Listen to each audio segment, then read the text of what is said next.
వాస్తు చూడమని వచ్చిన వాళ్ళని, అయ్యా నేను ఇల్లు కొనుక్కోవాలనుకుంటున్నాను అంటాడు.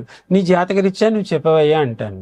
ఆ జాతకం చూసిన తర్వాత, ఓహో ఇతనికి గురుబలం బాగుంది కాబట్టి ఇతని గృహం కొనడానికి అనుకూలమైన సమయం.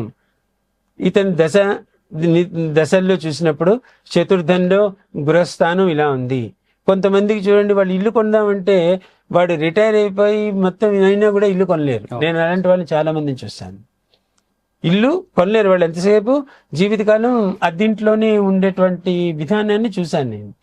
కొంతమంది వాళ్ళు ఉద్యోగంలో చేరిన 6 నెలలకే ఇల్లు కొనేస్తూ ఉంటారు. కొంతమంది గృహాల్ని కొంటూ ఉంటారు. కొందరు ఒకటి కొన్ని దాన్ని ఆర్చుకోలేక తీర్చుకోలేక జీవితకాలం ఇబ్బంది పడుతూ ఉంటాడు. ఈ అనేక రకాలైనటువంటి విధానాలు ఉన్నాయి.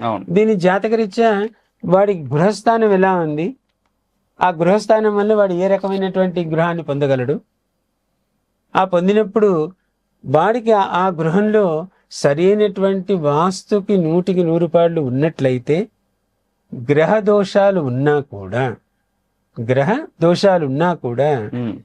ఈ వాస్తు ప్రశాంతమైన ఇంట్లో ఉన్నాం, ప్రశాంతంగా ఇక్కడ కూర్చున్నప్పుడు మన ఆలోచన శక్తి మారుతుంది కదా.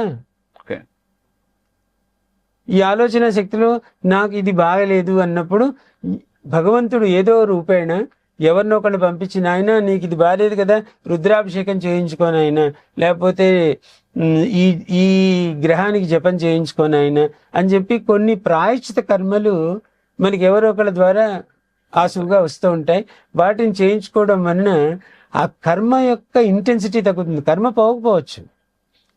పోకపోవచ్చు కానీ ఇంటెన్సిటీ తగ్గుతుంది. ఈ గృహంలో ఉండడం వలన ఆ జాతకరీత్యా వచ్చినటువంటి ఆ నెగిటివ్ ఎనర్జీ ఇంటెన్సిటీ తగ్గుతుంది.